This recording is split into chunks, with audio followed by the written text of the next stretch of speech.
The four perspectives of money. Let's illustrate this broader perspective by using a 100-story skyscraper as a metaphor. We'll start out at the street level, take an elevator up to the 50th floor for a visit, then continue on to the top. Then we'll get a more comprehensive view, by hopping in a helicopter, the kind they use for traffic reports. 1. The street level perspective of money. The practical, physical realm. At ground level we see the normal chaos of city life, people walking in all directions, some purposeful, some ambling, cars, trucks, and buses honking and screeching up and down the street. The sounds are so numerous and varied that they seem to disappear into one background roar. Ground level represents the everyday, pedestrian perspective of money. It has to do not only with the physical pieces of paper and metal but also with all of our financial transactions from cradle to grave. Our first allowance. Our efforts to get a job. Our efforts to get a better job. Indeed, this realm encompasses all of our paid employment. In addition, this is where we learn money management. How and where to bank. The difference between a checking account and a savings account. The difference between a CD and a money market account. How to get a loan. What a mortgage is. How to comparison shop for price and quality. How to balance a checking account. IRAs. IRS. Which insurance to buy: health, life, homeowner, disability, automotive, jewelry. What deductibles and riders and premiums are. Then there's investing. Knowing the difference between a tips and savings bond. Buying and selling stocks and futures and options and junk bonds. And we mustn't forget that rite of passage, the credit card, ticket to the American dream, whether you live in the United States or elsewhere. Which often leads to that all too common midlife crisis, filing for bankruptcy. Then there's tax planning and retirement planning. Income averaging. Trust funds. Charitable donations. Wills. Burial insurance. From the simplest information to the most sophisticated formulas, this street-level perspective represents the whole range of financial transactions we encounter during our lives. Most books about money educate us on how to navigate the street level more skillfully and more profitably. It is here that we dance to the beat of the more is better mambo, rarely, if ever, listening to that different drummer. More, better, and different. Notice, too, that this level is where most of our financial woes seem to exist and where we look for the solution. If we are dissatisfied with our clothes or car or house, we shop for new ones. If we're short on cash, we know we need to beg, borrow, steal, or earn more. That's obvious. Or is it? As a friend once said, every time I get ends to meet, someone moves the other end. He, and most of the rest of us, keep doing more, better, or different within the same limited field of options and opportunities, without ever questioning whether or not the game is worth playing at all or whether there might be a better game to play. For example, the majority of individual investors probably have no business being in the stock market. They base their decisions on hunches, whims, what they should have done last week, what their broker tells them, and their own uneducated assessment of the future. In other words, they rush in where angels, and professionals, fear to tread. When they lose money on a stock, however, do they step back and reassess their motives and qualifications for being in the market? No. They decide they should buy more stock, a better stock or a different stock so that they can recoup their losses. How do more, better, and different work in your life?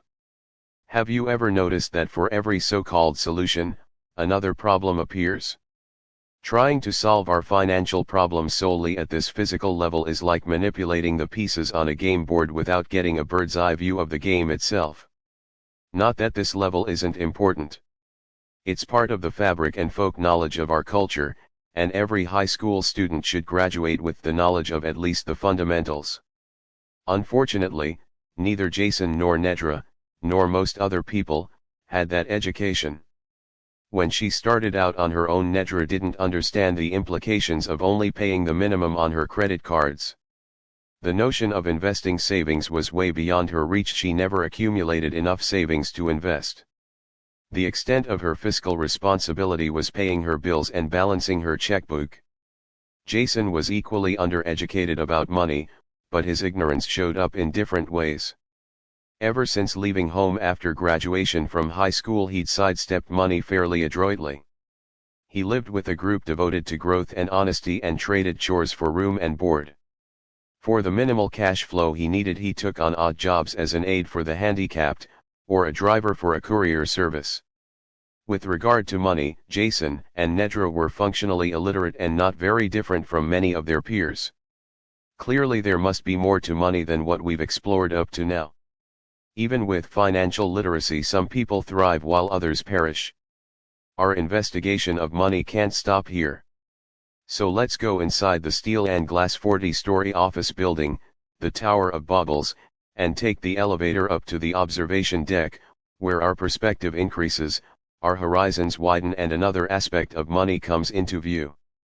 To the neighborhood perspective of money, the emotional/psychological realm, from halfway up our skyscraper we begin to see patterns of behavior, the neighborhood, not just individual actions, street level. We can look down on all the confusion of the street and see how it fits into the neighborhood. The apparently random activity of the street level becomes coherent as we begin to see how the actions of people and vehicles relate to one another.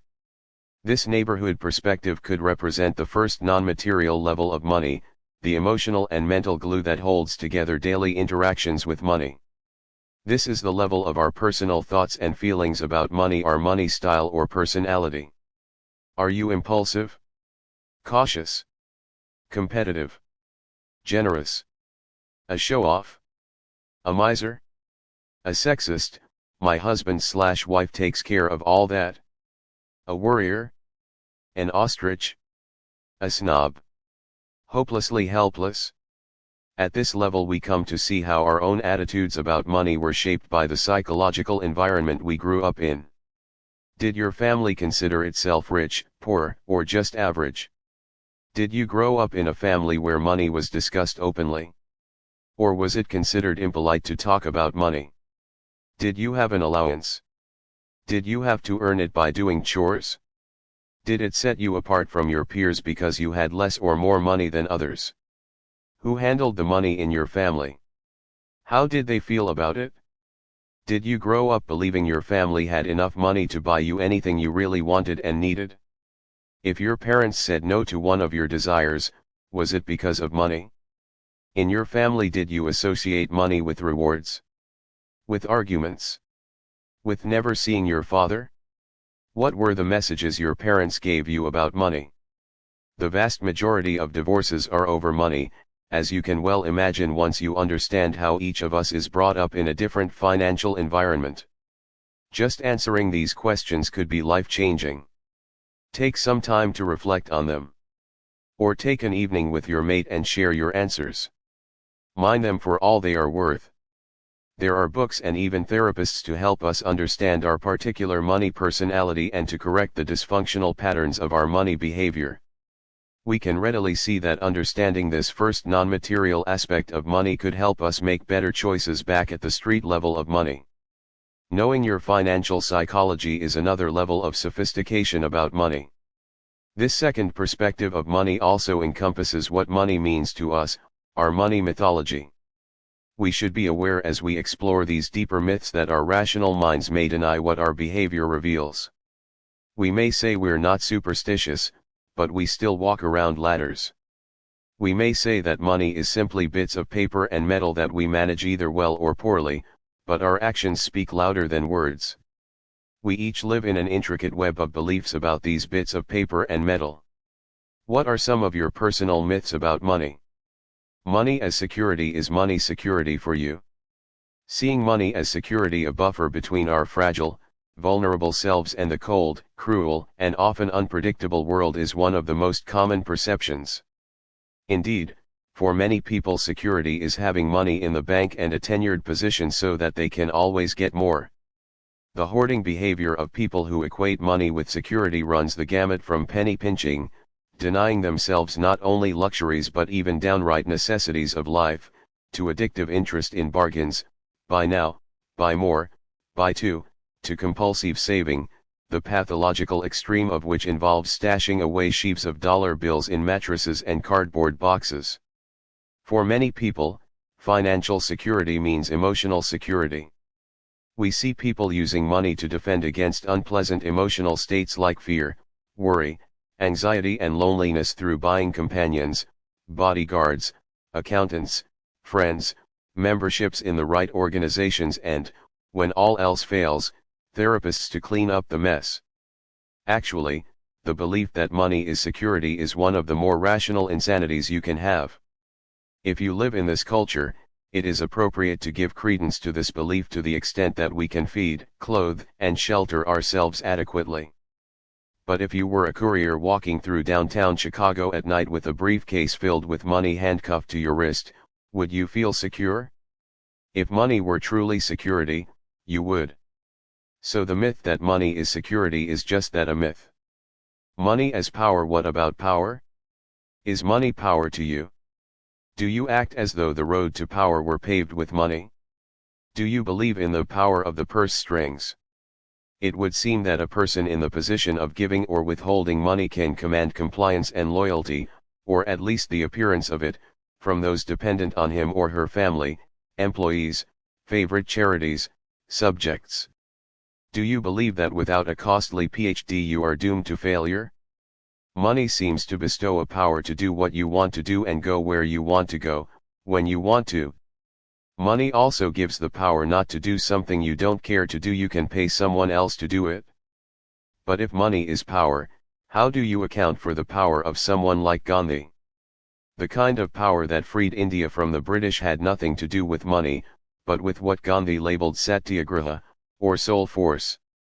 Money had no potency when faced with the indomitable will of Gandhi and his followers, people who lived a life of what we would call poverty and yet experienced irrepressible joy and exerted tremendous influence. While in our culture there is some validity to the notion that money is powerful, if we act from this myth we miss the many opportunities to exercise soul power and are vastly weaker for the error. Money as social acceptance. Some of us operate from the myth that money is social acceptance. The urge to be part of a group is a deep one. To be excluded is experienced, on an unconscious level, as a threat to survival. The desire to keep up with the Joneses may not be grounded solely in ostentation and competition, but also in a profound desire for acceptance by others. Our advertising industry capitalizes on our epidemic low self-esteem by promoting products to make us more tolerable to our fellow humans.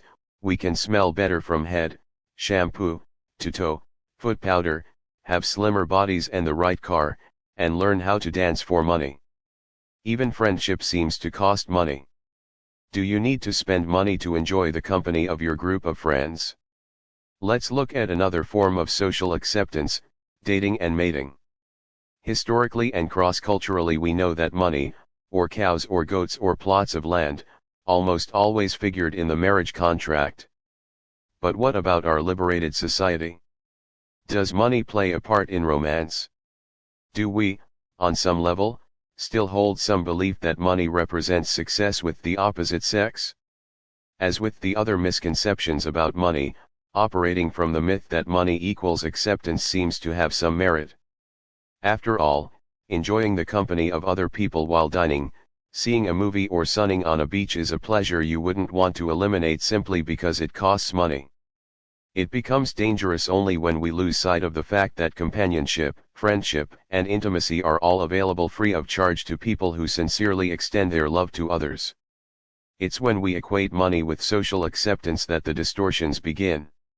It's like going to a fine restaurant that serves many delicious entrees and eating the menu rather than the meal. There's no joy in that, just as there is no joy in spending money to gain acceptance but never experiencing true intimacy. Money as evil. Perhaps you live in a world where money is seen as bringing sorrow and pain. In your personal mythology, is money evil? What does your behavior say? Does it say that money is dirty, dehumanizing, or a tool of repression? Do you keep a mental catalog of the sins money has committed? The notion that money is evil probably stems from the biblical admonition that the love of money is the root of all evil. It is our attachment to things over people that pushes us into wrong action. A moment of reflection should be enough for us to see that money doesn't hurt people, people hurt people. Money isn't evil, people sometimes choose to do evil things with money. Money isn't dirty, people do dirt to each other, and sometimes do it using money. Money is morally neutral. It is our addiction to what money can buy that leads us into deeds harmful to life. Nedra's and Jason's very different money personalities were a setup for either conflict or growth. Nedra grew up in a working-class family in Southern California. Her father died when she was young, so her mother worked to support the children. That left Nedra at home to do much of the mothering. After just 2 years at a Baptist college, she dropped out, determined to live a worldly life with plenty of the material satisfactions she hadn't had growing up. One of Nedra's myths was that money meant happiness and the good life. Jason's parents, on the other hand, were alternative and emphatically not into materialism. He grew up traveling in a school bus and marching for peace, and he went to sleep at night to the sound of his parents and their friends discussing politics into the wee hours. Jason examined his parents' values, found them sound and chose to continue living by them. Jason's money mythology included the belief that money just wasn't important. And so Jason and Nedra, two young adults from two very different backgrounds, entered their marriage trying to blend two opposing economic points of view. The task, as daunting as it might seem, was no tougher than what most young married couples face. What about you? Take a few minutes now to do a bit of brainstorming and see where you stand with money. What is your money personality? What are your thoughts about money? Your personal belief systems. What are your money quirks and myths? How have your relationships with others been influenced by your economic pride and prejudice? How does money relate to your personal sense of worth? As far as money goes, do you feel one up or one down as compared with those around you? What does money mean to you? Take a look at your behavior around money. Is it ever irrational? What does that tell you? This is the time to take a deeper look into what you have learned about money and how you relate to it really. What is your money personality? You may be interested in looking at a few common money personality types. One money type test, designed by Meteor Statman and Vincent Wood, slots people into 4 categories: guardians, cautious, artisans, carefree risk takers, idealists, spiritual goals, not material ones, and rationals. Look at the data to make decisions. Point 1. Most other tests sort into variations of these categories. Brent Kessel's It's Not About the Money and Olivia Mellon's Money Harmony, to name just 2. The Money Coaching Institute 2 gives us 8 types: innocent, ostrich approach, victim, blame others for their money problems, warrior, success-oriented, martyr, protect others, neglect self, fool, gambler, risk-taker, artist, value creativity over materialism, tyrant, controller, and magician, master of money. We include these simply as prompts as you explore your own attitudes, beliefs, fears, and longings. We all have a money personality. Until you become conscious of your own, you don't have a choice about your behavior. You just do it because that's the way you always have. We always cut the ends of the ham off before baking it. See prologue. There is great value in healing the wounds that our money psychology and mythology may have inflicted on us and on others. It's clear that understanding this neighborhood perspective of money illuminates and informs our interactions with the physical reality of money. But it's equally clear that our internal money map is not the territory. There's more to do on this journey of discovering the truth about money. We still don't have a universally and consistently true definition of money. 3. The citywide perspective of money, the cultural realm. Now let's take the elevator up to the very top where we can see the whole city in one scan of the horizon. We can pick out landmarks that identify the various neighborhoods, but rather than seeing each district as an island, we have an instant understanding that what binds the city together is more important than what separates its inhabitants. We are all part of this larger metropolitan entity. This city-wide perspective of money encompasses the assumptions we all share about money, our cultural understanding about money. We live and die by the assumption that money is worth something. Money, the economists tell us, is a store of value and a means of exchange. Even though we refer to it as the almighty dollar, there's nothing sacred about money. Money is a human social invention, a mere 4,000 years old. In families, we, normally, don't charge for our household tasks of sweeping, dusting, cooking, childcare and gardening. Nor do we pay for each meal we eat. It was once like that in clans and tribes as well. Eventually, however, transactions became too complex for straight barter. So, on the eighth day humans created money as an IOU for goods or services received. Money gets its value at the moment of trade. Money is simply a token, an essentially valueless marker for something that theoretically, at one time, had value to someone. But there are still plenty of people on earth who never touch the stuff. And despite Americans' arrogance about the almighty dollar, it isn't honored everywhere in the world. Money is a store of value and a means of exchange only within the confines of cultural agreement. Yes, at a practical level in the developed world in the 21st century, most often money is a means of exchange. But we are trying to penetrate the deepest reality of money. We want to arrive at its essence, not at the mall. This city-wide perspective of money surveys not only the history of money and the principles of economics but the sociology and anthropology of money as well. Here we come to understand that our definition of money has been conditioned by many cultural forces, and this insight allows us even greater distance from it. For example, North Americans share some common assumptions about money and work, assumptions that an Italian or a native of the Amazon rainforest might well not share.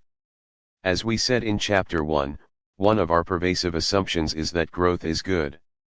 Our economy depends on growth to survive, and many of us have absorbed that growth ethic into our own aspirations for our lives. If we have one car, we need two. If we have one pair of pants, we need two. If we have two, we need three. We ignore intellectual, emotional, and spiritual growth, having gotten stuck trying to continue to grow physically by adding more and more possessions.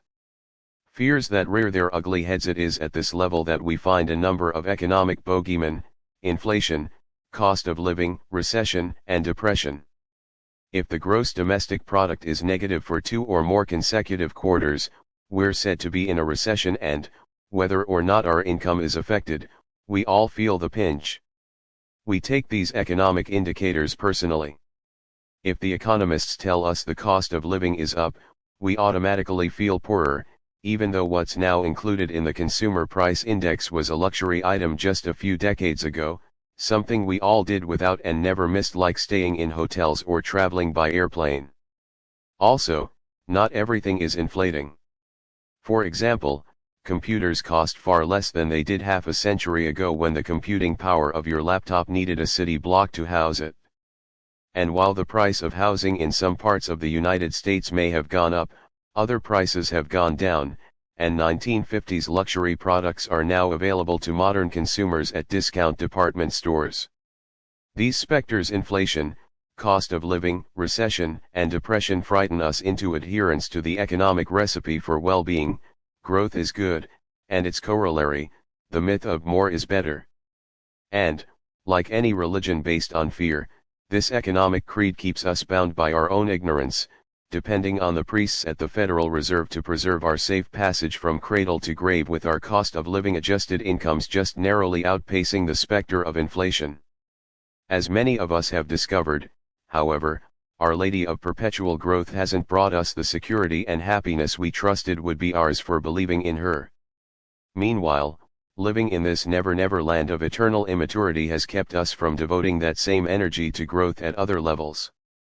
These more is better, growth is good cultural assumptions also breed in us subtle economic prejudices. We judge our own and others' importance by material yardsticks: the size of our paychecks, the size of our houses, the size of our portfolios. We size each other up and feel one up or one down on the basis of these barely conscious assessments. From the city-wide perspective, this informal caste system becomes quite apparent in others and in ourselves. However different Jason and Nedra were psychologically, they were both children of more is better America. They just responded differently to the message. Nedra complied and Jason rebelled. But neither one of them was freely choosing a mature relationship with money and the material world. In a sense, Jason's money isn't important attitude was just as limiting as Nedra's search for happiness in tangible possessions. Because he refused to participate in the standard cultural job and money game, his choices in life were severely limited. He found that he spent more time in making do and making trades than he would have in working at a steady job. If asked, neither one of them would have acknowledged that they were living out their cultural programming. Neither one had taken Economics 101. Neither one even knew the classic definition of money as a store of value. In this unconsciousness, too, they were typical. Who among us grows up with a clear cultural understanding of money? The broader economic and cultural understanding we gain from the top of the skyscraper sheds much light on our money psychology as well as on that activity so ironically called making a living. We can see much better the reasons behind some of the strategies for making money in our particular cultural environment and the reason that some of our money madness appears to be sane because that's what everyone thinks. This is the level we learn about at Harvard Business School or on Wall Street. While education on this level is illuminating, this perspective still doesn't give us a universally and consistently true definition of money, one that we can count on to apply in any situation. Understanding the many faces of money doesn't necessarily lead to truth.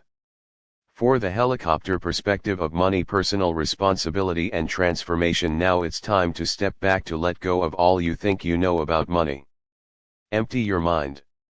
Like classic monks, we've exhausted our learned truths about money and are called to reach into an inner reservoir of truth. Here is where we will discover the doorway to another realm of money. Up we go in the helicopter to get an even higher perspective on money. Here we recognize that the city itself is not the whole world. Beyond the city limits, the countryside rolls onto the horizon, and we begin to see the entire region. From here we can see that all of our money beliefs and behaviors come from having chosen to live in this particular city. Beyond the borders of the city, i.e., the known and familiar, other choices are available. You are not a prisoner of the city, destined to spend your life making money in the marketplaces it offers. Even if you were born here, you have stayed by choice. This is where personal responsibility begins. The definition of money we discover in this realm of personal responsibility cuts through the entangling web of thoughts, feelings, attitudes, and beliefs. It is a qualitatively different definition, one that is universally and consistently true, and it returns to us the power we have unconsciously given over to money. All our false notions about money thus far have one common flaw: they identify money as something external to ourselves.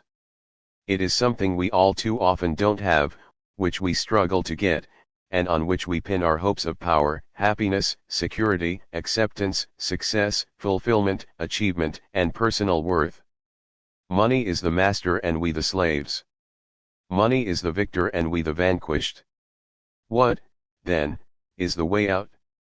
What is the one consistently true statement we can make about money that will allow us to be clear, masterful, and powerful in our relationship with it? Money is something we choose to trade our life energy for. We will repeat this because you may have missed its full significance. Money is something we choose to trade our life energy for. Our life energy is our allotment of time here on earth, the hours of precious life available to us. When we go to our jobs, we are trading our life energy for money. This truth, while simple, is profound. Less obvious but equally true: when we go to the welfare office, we are trading our life energy for money. When we go to a gambling casino, we are trading our life energy for money, we hope.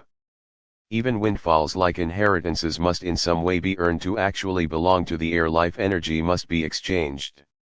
Time is spent with lawyers, accountants, trustees, brokers, and investment counselors to handle the money. Or time is spent in therapy working out the relationship with the deceased or the guilt at receiving all that money. Or time is spent investigating worthy causes to fund. All this is life energy traded for money. This definition of money gives us significant information. Our life energy is more real in our actual experience than money. You could even say money equals our life energy. So, while money has no intrinsic reality, our life energy does, at least to us. It's tangible, and it's finite. Life energy is all we have. It is precious because it is limited and irretrievable, and because our choices about how we use it express the meaning and purpose of our time here on Earth. When Jason and Nedra took our seminar, the awareness that money equals life energy transformed each of their relationships with money. For Nedra, the formula cut through her denial about her debt. She saw, with considerable clarity and remorse, that the life energy coming in from her salary and the life energy she was spending to maintain her lifestyle would never add up to paying off her debt. It was no longer possible for her to use her credit card to plug the leaks in her financial ship. The load was too heavy, and using credit to pay for debt was like ripping planks off the side of the hull. She acknowledged that she was sinking. For Jason, the formula made him see clearly that for all his best intentions to make the world a better place, his stubborn financial ignorance made his efforts ineffectual. To be truly effective in his desire to make a difference in the world, he needed to master money. Wherever he went in the world, to march or picket or build or heal, he must support himself or be a burden to others. While money and religion seemed to be poles apart, for both Jason and Nedra the insight that money equals life energy was an enlightening experience. Your life energy. What does money equals life energy mean to you? After all, money is something you consider valuable enough to spend easily a quarter of your allotted time on Earth getting, spending, worrying about, fantasizing about, or in some other way reacting to. Yes, there are many social conventions regarding money that are worth learning and abiding by, but ultimately you are the one who determines what money is worth to you. It is your life energy. You pay for money with your time. You choose how to spend it. If you are 40 years old, you can expect to have approximately 349,763 hours, 39.9 years, of life energy left before you die. Point 3, see figure 2:1 for life expectancy at various ages. Assuming about half of your time is spent on necessary body maintenance, sleeping, eating, eliminating, washing, and exercising, you have 174,882 hours of life energy remaining for such discretionary uses as your relationship to yourself, your relationship to others, your creative expression, your contribution to your community. Figure 2:1 age and average remaining life expectancy data taken from U.S. National Center for Health Statistics, Arias, Elizabeth. United States Life Tables, 2004. National Vital Statistics Reports, Volume 56, Number 9. Hyattsville, MD, National Center for Health Statistics, December 28, 2007. Your contribution to the world: achieving inner peace and holding down a job. Now that you know that money is something you trade life energy for, you have the opportunity to set new priorities for your use of that valuable commodity. After all, is there anything more vital to you than your life energy? A first look at financial independence. As we said in the prologue, one purpose of this book is to increase your financial independence. By following the steps, you will move inexorably toward financial integrity and financial intelligence, and will one day, we hope before you die, arrive at financial independence. In showing you how this is possible, however, we must first show you what financial independence isn't. Let's begin by exploring what images the phrase financial independence conjures up for you. Making a killing? Inheriting a fortune? Winning the lottery? Cruises, tropical islands, world travel? Jewels, Porsches, designer clothes? Most of us picture financial independence as an unreachable fantasy of inexhaustible riches. This idea that financial independence means wealth comes out of the first, street-level perspective of money. This is financial independence at a material level. While it simply requires that we be rich, there's a hidden catch-22. What is rich? Rich exists only in comparison to something or someone else. Rich is a hell of a lot more than I have now. Rich is way more than most other people have. But we know the fallacy of the myth of more. More is like a mirage.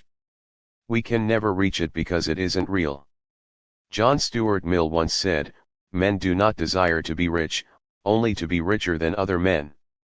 In other words, as soon as rich becomes available to the likes of us, it will no longer be rich.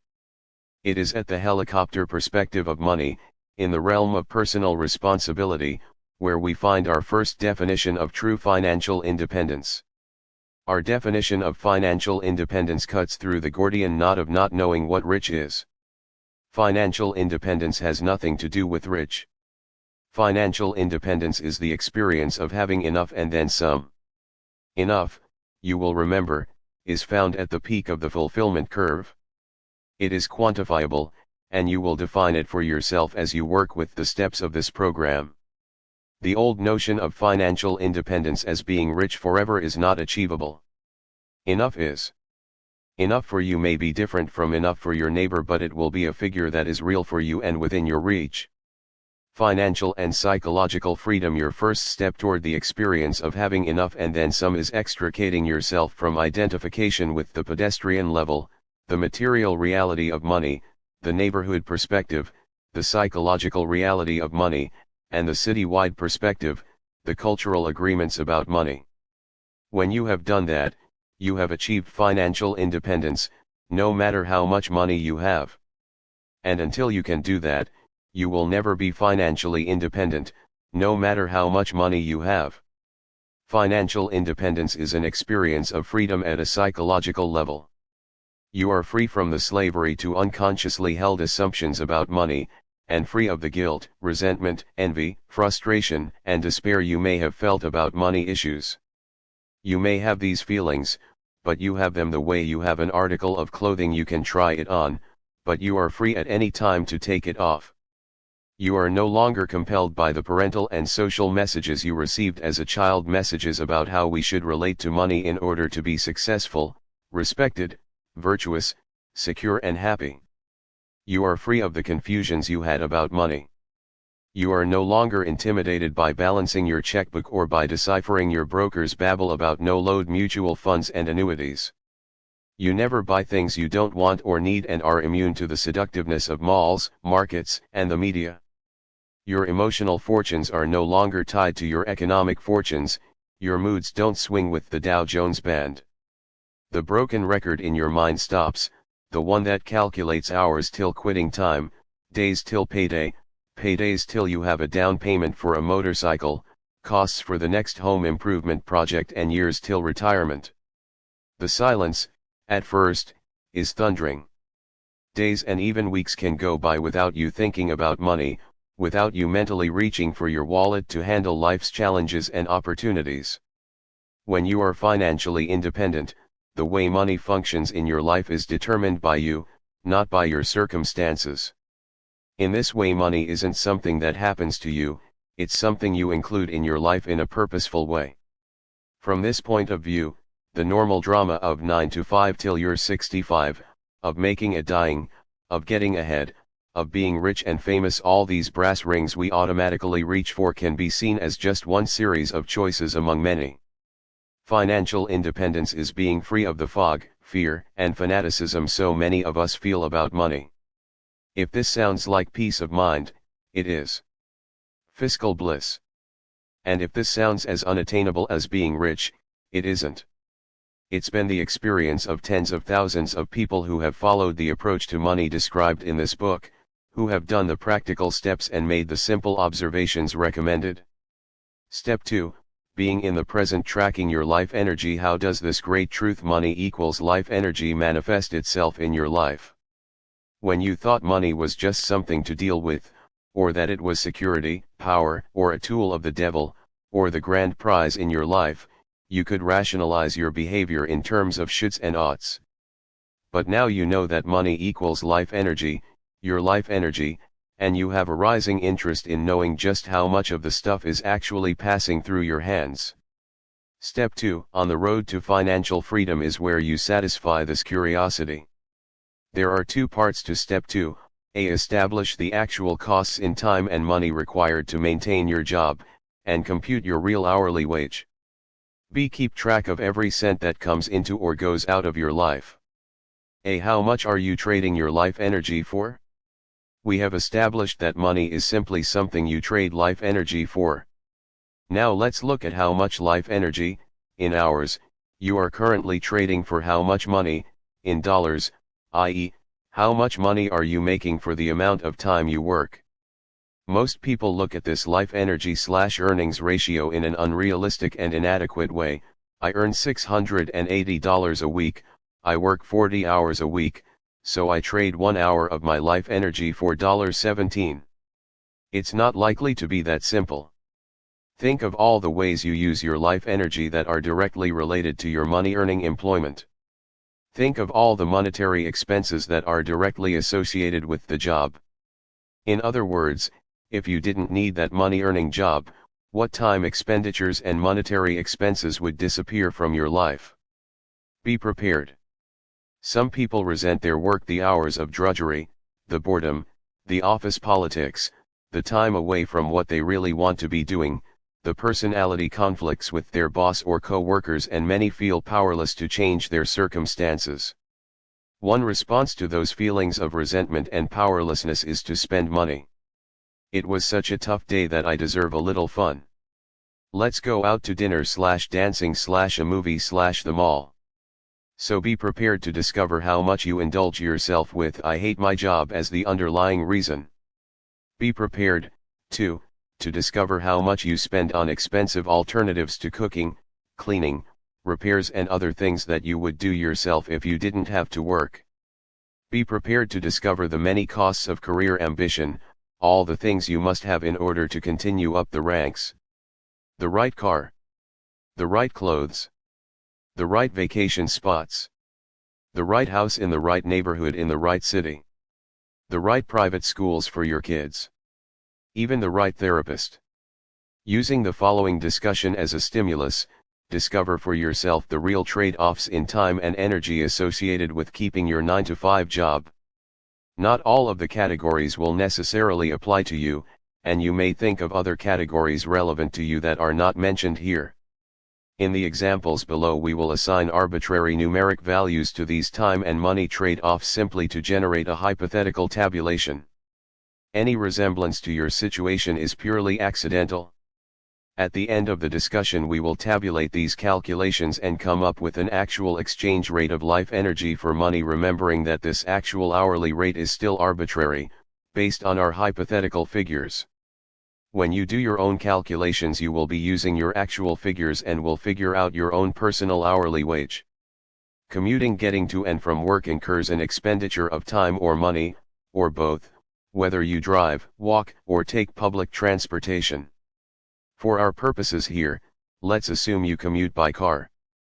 Don't forget to include parking fees and tolls for bridges or turnpikes, as well as wear and tear on your car.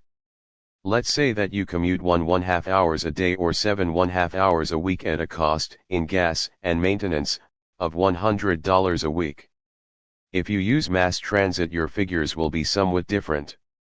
7½ hours/week $100/week. Costuming: are the clothes you wear at work the same ones you wear on your days off or on vacations, or do you need a special wardrobe to be appropriately attired for your job?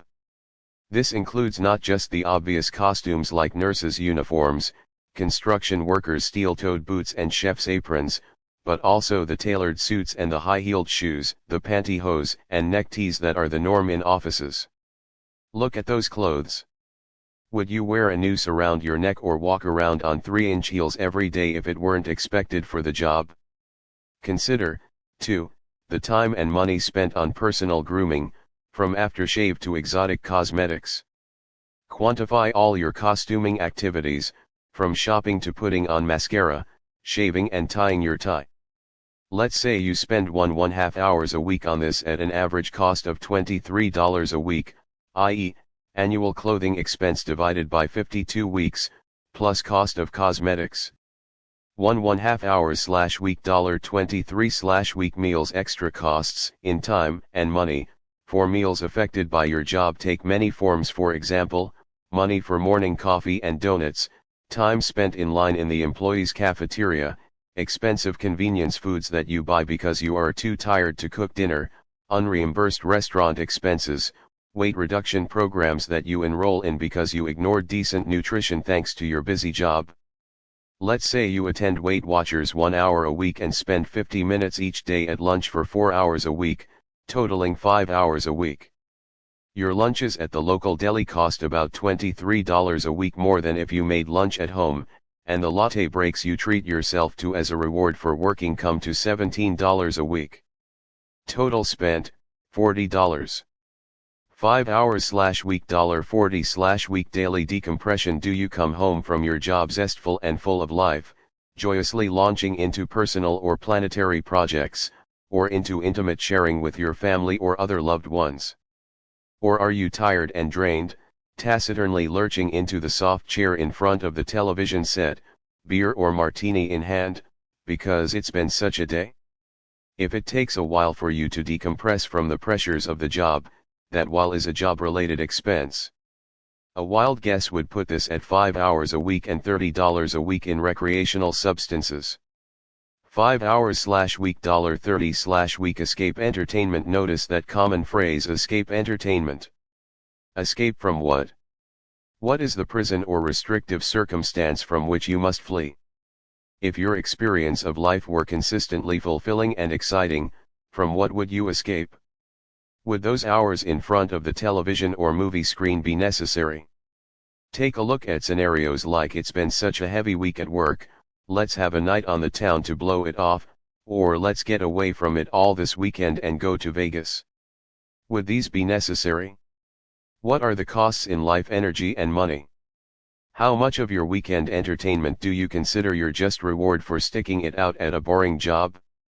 Let's assign this whole area 5 hours a week and $40 a week.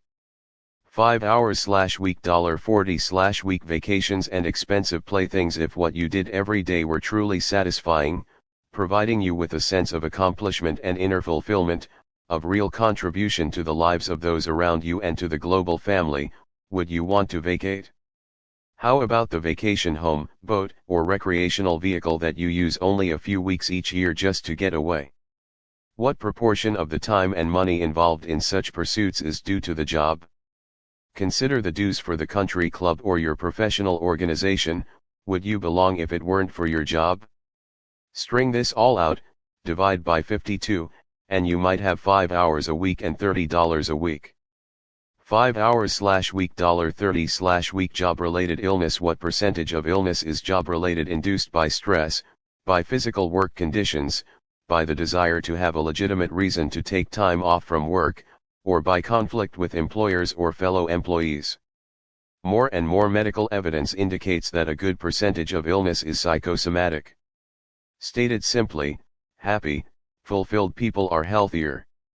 In our own experience over the years, we have seen considerably less illness and illness-caused absenteeism in volunteers than in paid employees.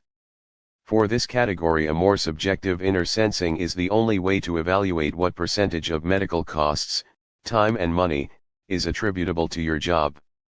Let's imagine that in the course of a year you'll be out of commission due to job-related illness for a week, at an out-of-pocket cost of $22 a week for exotic remedies not covered by insurance. 1 hour/week $22/week. Other job-related expenses. Examine your balance sheet of assets and liabilities. Step 1. Are items listed there that you wouldn't have bought had they not been directly related to your job? Look at what you pay the help. Would you need a housekeeper, gardener, handyman, or nanny if you didn't have a job? Daycare expenses for single parents or two-income families take a big chunk out of your salary and wouldn't be necessary if you didn't have a job. Do a time log for a typical week. How many hours accounted for are strictly job-related? Things like reading the classified ads looking for another job or social evenings to network for business.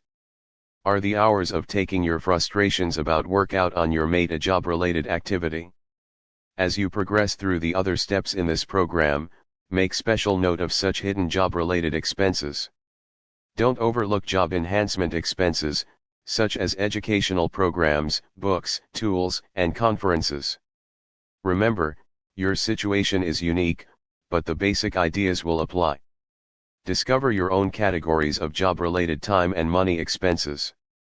Your real hourly wage. Now compile these figures and create a table, adding the approximate extra job-related hours to your normal work week and subtracting the job-related expenses from your usual pay.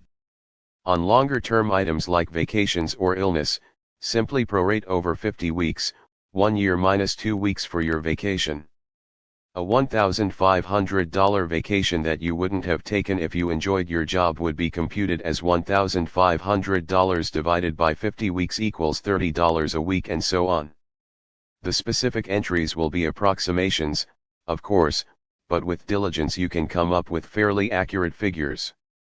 Figure 2.2 illustrates this process of calculating your real hourly wage, as well as a corollary figure, the number of hours or minutes of your life that every dollar you spend represents. Remember, the numbers are arbitrary. Your figures will probably be considerably different from these, as might your categories. The bottom line, figure 2.2 clearly shows that you are actually selling an hour of your life energy for $6, not the apparent $17. Your real hourly wage is $6. Before taxes, even. A good question to ask at this point is, are you willing to accept a job that pays this hourly wage? You should make this calculation every time you change your job or change your job-related habits. Figure 2.2 Life energy versus earnings. What is your real hourly wage? The corollary figure is also interesting. In this example, every dollar you spend represents 15 minutes of your life. Think of that figure next time you're shelling out your money for yet another $12 Gazingas pin. Ask, is this item worth 120 minutes of my life energy? Notice that our calculations have ignored such intangibles as time spent on planning strategies for moving up the corporate ladder, time handling deteriorating family life due to job demands, and time and expenses incurred in maintaining a lifestyle in line with the job. When Larry G. did the first part of Step 2, his life turned upside down. He had been working as a project manager in the construction industry for some 10 years. I was unhappy with what I did for a living, he wrote, but income equaled expenses, so I went on with the attitude of, well, that's life in the big city. Then Larry did Step 2 and calculated his real hourly wage. After I analyzed our spending patterns, it became clear that nearly half of what I made was spent on the job, that is, spent on gas, oil, repairs, lunches, a little here, a little there, and most of it unrecoverable. In short, I could stay home, work part-time where I live, and actually save money by making half of what I formerly made. It was then, when he realized he could give up this job and pursue his real desires and goals, that everything changed. Affairs in his financial life that he'd procrastinated about handling for years got handled. Everything from paying off credit cards to eliminating restaurant lunches to being able to have money discussions with his wife without the old arguments. As he rearranged his financial world, he and his wife recognized that they could survive quite well on her paycheck from a job she loved, teaching the educationally handicapped, and he could go back to school to train for the career he'd always wanted as a counselor and therapist. We're actually feeling less stress because we're focused on healing our crazy relationship with money, not just focused on the bucks. Why do this step? Why is this exercise essential to a transformed relationship with money? 1. This exercise puts paid employment into real perspective and points out how much you are actually getting paid, which is the bottom line. 2. It allows you to assess current and future employment realistically, in terms of actual earnings. It is useful to apply the information gathered in this step to prospective jobs. A job that requires a longer commute or has more costuming expectations might be less remunerative in reality than one with a lower salary. Compare job offers from the true perspective of how much you are really selling your life energy for. 3. Knowing the financial bottom line for your job will help to clarify further your motives for working and for selecting one job over another. Larry G's story is not an anomaly. Many Many people spend all of their income and then some on maintaining their job and consider themselves fortunate. Another fear said that doing this step increased his consciousness of unnecessary job-related expenses to such an extent that his net earnings per hour doubled.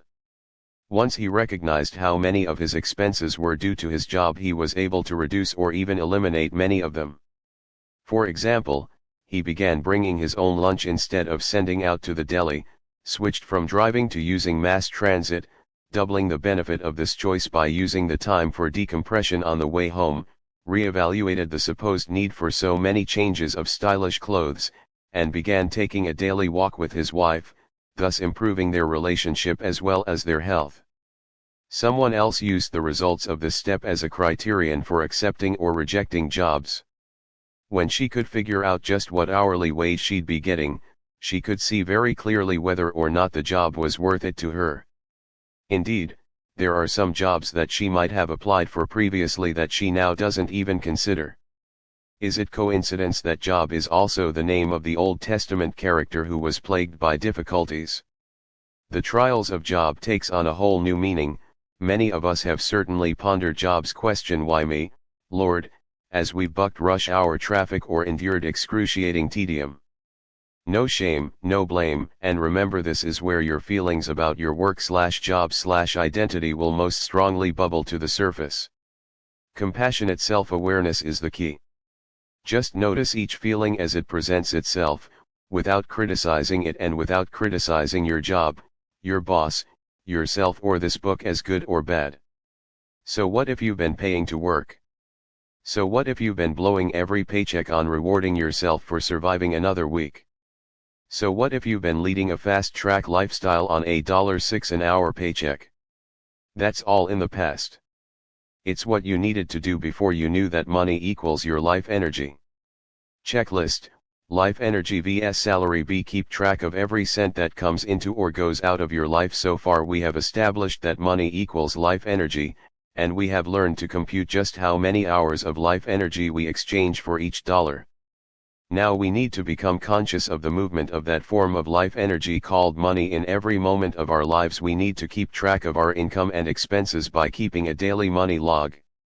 The second part of step 2 is simple, but not necessarily easy. From now on, keep track of every cent that comes into or goes out of your life. Many people intentionally remain aloof from money. Their mythology puts money and love, truth, beauty, spirituality in two separate boxes. There are a number of variations of this dichotomy. There are the grassroots activist organizations that can't balance their books or even keep them. There are people who can't say no when a friend asks for a loan but who would never dream of writing up an IOU for the transaction, because after all, we are friends. Then there are people who attend workshops, support groups, and conferences about personal and planetary growth, paying for everything by check or credit card and keeping no records to verify the expenses. They let their bank handle such details. There are churches going bankrupt because they can't approach the congregation with their nitty-gritty financial needs. There are even couples who won't discuss their shared finances because, well, they love each other. All of these situations stem from the same root thought: money is money and love is love, and never the twain shall meet. Look at your own attitudes. Do you excuse financial unconsciousness with spiritual precepts? A spiritual discipline, religions, ancient and modern, as well as the personal growth workshops of the Human Potential Movement, all have techniques for training the mind to be here now, in the moment. These practices take many forms and include such seemingly diverse techniques as watching the breath as it goes in and out, repeating a phrase over and over in order to focus the wandering mind, concentrating on an object without entertaining past memories or future fantasies about it, just being with it right now, practicing various martial arts, such as Aikido or Karate, developing an inner witness to simply observe what you are doing now. To this list we add another discipline designed to sharpen awareness, one that is indispensable to the financial program and perhaps more easily accepted by our grounded, materialistic Western mentality than some of the more esoteric practices. Instead of watching your breath, you watch your money. This practice is simple: keep track of every cent that comes into or goes out of your life. The rules for this highly developed tool of transformation technology are: keep track of every cent that comes into or goes out of your life. The methodology for this marvel of monetary metaphysics is: keep track of every cent that comes into or goes out of your life. There are no specifications for this daily money log. There is no official notebook to buy, only $49.95 with indices, quick reference charts and a solar calculator. This daily money log is one place in the financial program where you can be creative and do things your own way. For many people, a pocket-sized memo book is the perfect constant companion in which to note every cent that enters or leaves their lives, along with the occasion of its entering or leaving. Others, more enamored of time than money, log their expenses and income in a special section of their appointment book. Some now track their money along with their appointments, tasks, addresses, and more on their pocket computers. Some banks are set up to download your transactions into any of several computer accounting programs. With the click of a mouse you can transfer all your data from the bank to your computer in categories you select. If you use a debit card for every purchase, you have a perfect record. Your money or your life educators have discussed at length this particular requirement of the 9-step program. Many of their students don't want to track their money. Too hard. Too anal. Too much time. Too confronting. Every penny? How about every dollar? Or every 10? Or kinda more or less? Carolyn H. is a natural tracker, but her husband is not. He says that the emphasis on every penny is not helpful. Most people just don't want to live like that. Years ago, she said, as part of my method of bringing him on board with tracking, I streamlined our tracking to better suit him, and it's been a success. We use round numbers. We track cash as best we can but don't make a fetish of it. We allow for a minimum amount of unaccounted for cash and added a category for that. Sometimes there's almost nothing there, sometimes after a complicated month there might be as much as $200 there, which used to drive me crazy, but now doesn't. Here's why. Interestingly, my husband has begun to watch that number and really try to get it down to a trivial or at least reasonable amount. Seeing a large number there has gotten his attention about being more aware of his spending far more effectively than all the talk, argument, reading, etc., ever did. I'm pleased. Mike L., who was an every penny stickler and required that precision from all his students, finally developed some understanding of their feeling overwhelmed when he and his wife moved to a fixer-upper house in a new community. His number of daily financial transactions shot up, as did the time he spent each day uncrumpling receipts and logging expenses. He decided to be satisfied with using a debit card and having his bank send his data to his financial program, simplifying his life this way until his spending settled down. One person noted that left-brain people find tracking as natural as breathing and need no convincing, while for right-brain people it's like writing with their non-dominant hand. Nonetheless, these right-brainers have found creative ways to track every penny and experience enormous satisfaction from feeling in control of something that had been an utter mystery. Jane D. wrote, "I love tracking, still do it after all 14 years, can't imagine not. It's enabled us to figure out how to live half-time in Europe, on a houseboat in France, and half-time in the States, to volunteer as we wish, and to travel as well. For many creative types, an enticing vision will pull them through the boring details for them, a vision of painting or acting or traveling or service links tracking to their dreams. More on this in Chapter 4. In fact, we found that the people who made this program work for them, be they left-brained or right-brained, focused more on their dreams than their dramas. Their goal of becoming financially independent was motivated by the desire to have more of what they wanted, not less of what they didn't want, like a grumpy boss. Whatever system you choose, do it, the program works only if you do it. And be accurate. Let it become a habit to record any and all movements of money, the exact amount and the reason for the exchange. Every time you spend or receive money, make it second nature to note it instantly. In The Millionaire Next Door, the authors, Thomas J. Stanley and William D. Danko, Note that people who have achieved a high net worth relative to income know how much they are spending on clothes, travel, housing, transportation, etc., and those who don't achieve high net worth relative to income have no idea how much they spend. It's a stark contrast. Figure 2 to 3 is a fictional example of 2 days' entries.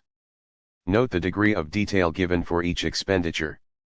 Notice how expenditures at work are specifically labeled as such.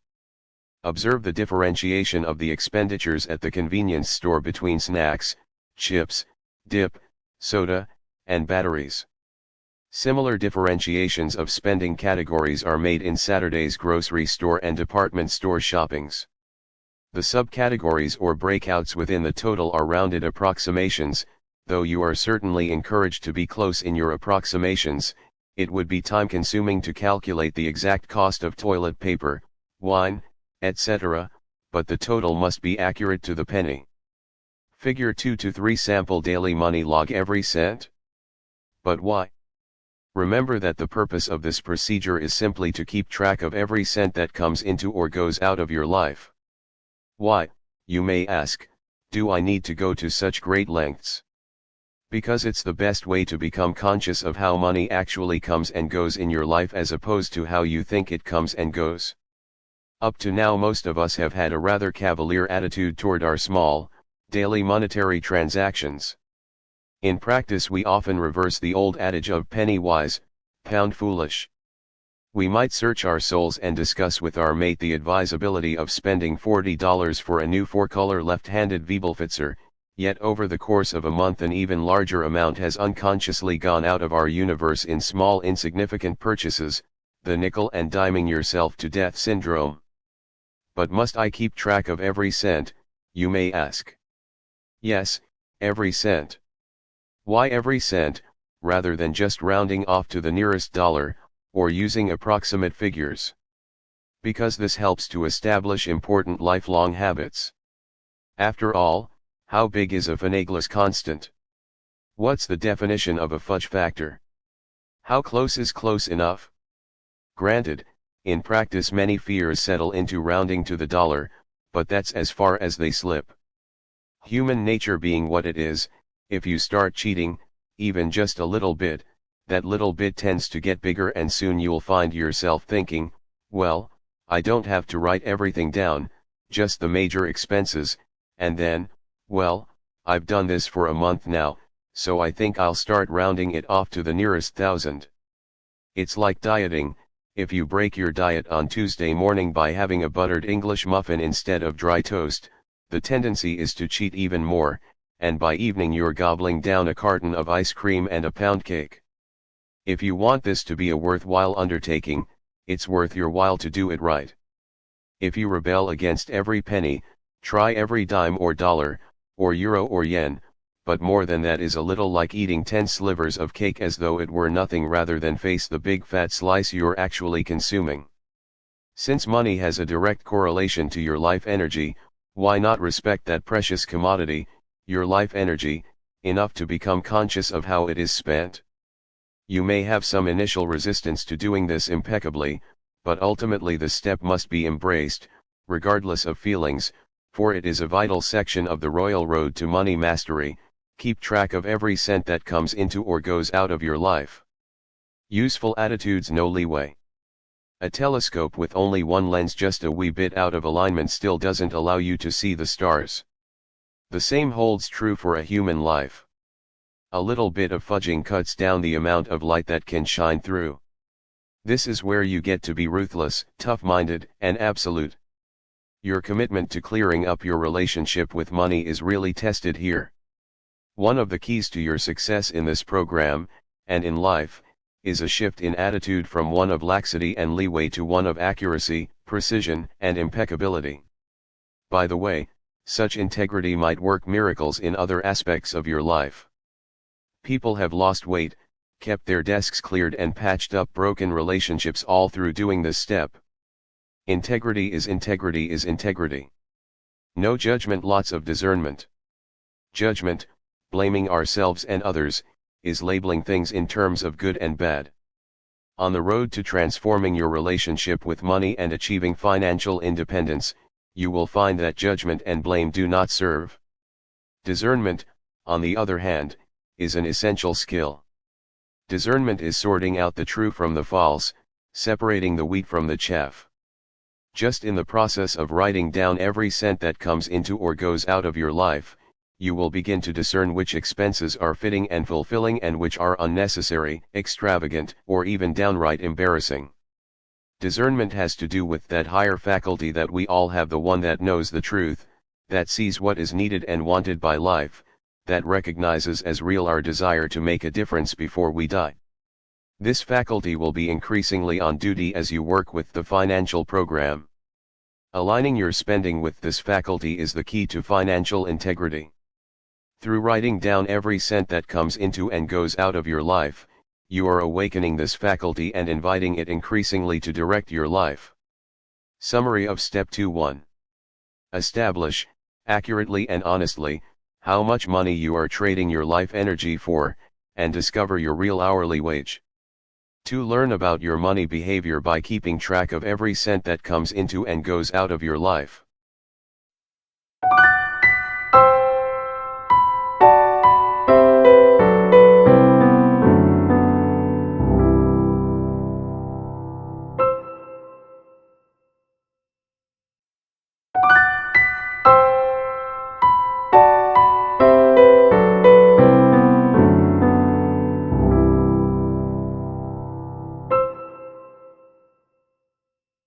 Three. Where is it all going?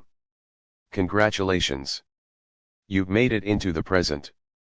Knowing how much money has come into and gone out of your life today, last week, last month, and since your first allowance is a monumental feat, a giant step toward financial intelligence. In terms of where this program will take you, however, you've just begun. The insights you've had, as vivid as they may have been, are just a taste of what's in store. To do steps 1 and 2, you only needed to take the word of some apparent experts, the authors and all the others who have successfully used this program, that this kind of obsessive counting is necessary to break the hold that money has over your life. You've only needed to name and number such tangible items as your income, expenses, bank balances and possessions. With step 3, however, more of you will be needed to make it work. Here you'll begin the process of evaluating the information you've collected. To use a dieting analogy, steps 1 and 2 were counting calories. Step 3 is getting on the scale. Budgets, like diets, don't work. Budgets. Did they say budgets? We all know about budgets, don't we? You go to the stationery store and buy a standard budget book, writing down how much it cost, of course. Then you try very hard to make your life conform to the standard categories. Do the shots for the dog I got last week at the vet's go under medical? And what about his food? Is that groceries? Is the loan to Sally an expense? And gas for my motorcycle to ride around the racetrack, is that transportation or entertainment? Having done your best at assigning your whole range of eccentricities to the 10 standard categories, you progress to the spending plan. How much should I budget for each category for the coming month? You put down your best guess, given that the categories don't quite fit, and lurch on into the next month. This ritual usually gets repeated for 2 more months, at which point you conclude that you either have to adopt a much more restricted and boring life or quit this farce. Quitting seems a lot easier. Many of us have repeated this ritual of fiscal repentance several times in our lives, to no avail. Don't worry. Relax. This program is not about budgeting. Let's go to the dieting analogy again to highlight the essential difference between this financial program and your standard budgets. None of us was born knowing what a calorie is. There was a time when we ate Oreos and ice cream and gobs of mayonnaise just because we liked them. Usually, calories, and the first diet, come on the scene around puberty, since puberty is when we become painfully aware that we are not a perfect 10 size, that is. From that day on, the way our clothes fit is the bottom line. If the red pants fit, we are good. If not, we are useless, ugly, undisciplined, and unworthy with no chance of parole. And banished to the next diet, But diets don't work. They don't work because they deal with the symptoms and not the cause. The cause of fat is not really the calories in the food, it's the desires in our mind.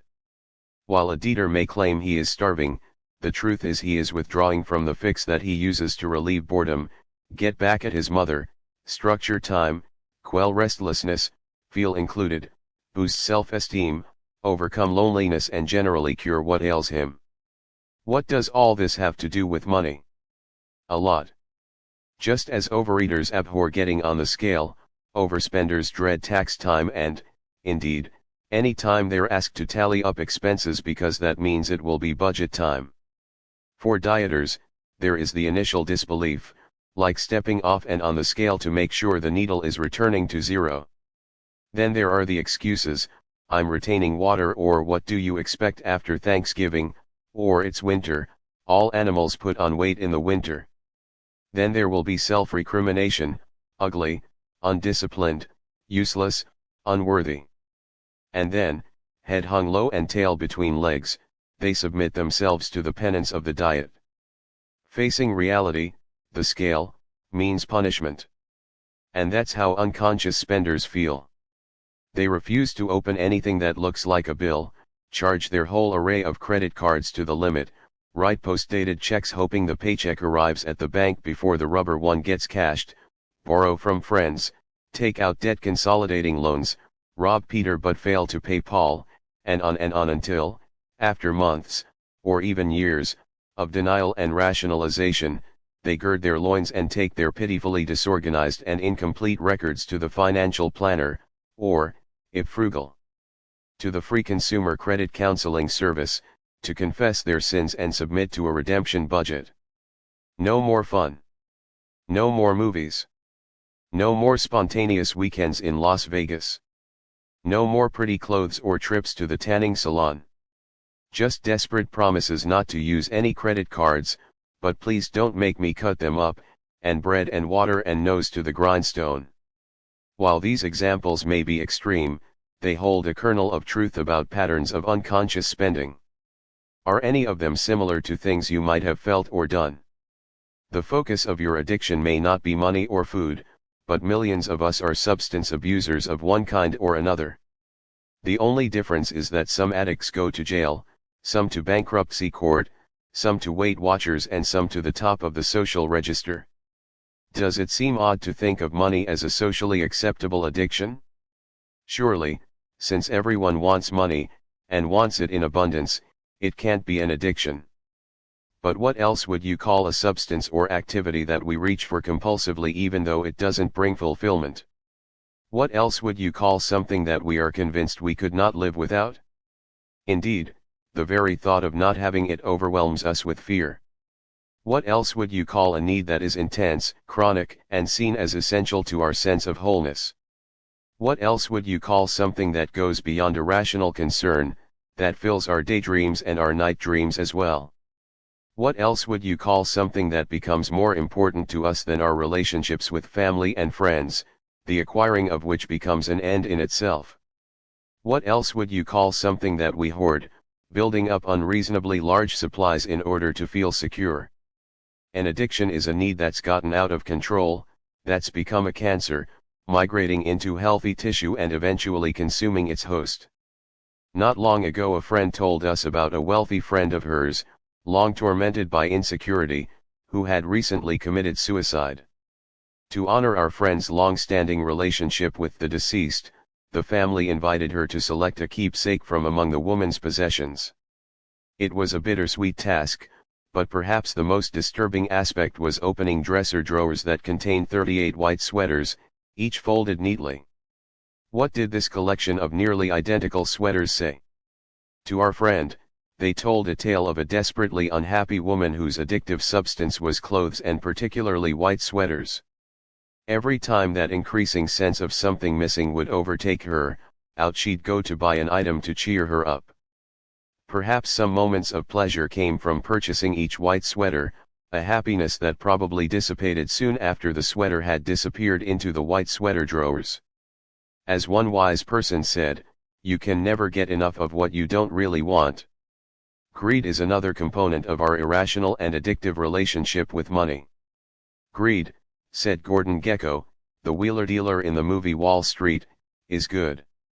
It is, indeed, a socially acceptable and even encouraged motivation. Along with its dark cousin, fear, it runs the casino called Wall Street and gets reported on in the most respectable journals and newspapers in the world. Greed is also what possesses so many of us as we shoot right past the peak of the fulfillment curve and accumulate clutter, hoarding. Our society, with its skewed distribution of wealth, rewards greed over need so much so that it seems idealistic to suggest that the poor deserve at least a small piece of the action. Let 'em work for it like I do, say those whose stash is safe and sufficient. In fact, greed is so much a part of our nature that we don't even recognize it as a signpost of addiction. Just say yes to being conscious none of this is meant to make you squirm. In fact, squirming is a sign of guilt, and guilt will most likely lead you back into cold turkey strategies like diets or budgets.